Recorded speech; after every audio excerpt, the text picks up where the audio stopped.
ഇന്ത്യയും പാകിസ്ഥാനും വെടിനിർത്തൽ പ്രഖ്യാപിച്ച് നിമിഷങ്ങൾക്കകമായിരുന്നു വ്യവസ്ഥ പാകിസ്ഥാൻ ലംഘിച്ചത്.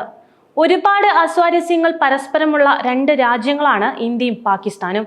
അമേരിക്കൻ പ്രസിഡന്റ് ഡൊണാൾഡ് ട്രംപാണ് വെടിനിർത്തലിനെ കുറിച്ചുള്ള വാർത്ത ലോകത്തെ അറിയിക്കുന്നത്.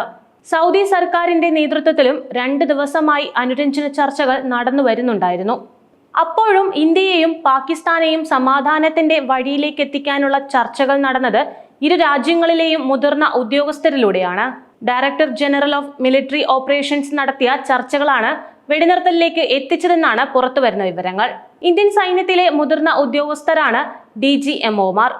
അതായത് സാധാരണയായി ലഫ്റ്റനന്റ് ജനറൽ റാങ്കിലുള്ളവരായിരിക്കും ഇവർ.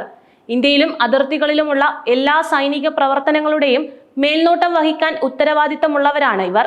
ഇരു രാജ്യങ്ങൾക്കുമിടയിൽ സംഘർഷമുണ്ടാകുമ്പോൾ പ്രതിരോധ തന്ത്രങ്ങൾ ആസൂത്രണം ചെയ്യുകയാണ് DGMOയുടെ ദൗത്യം.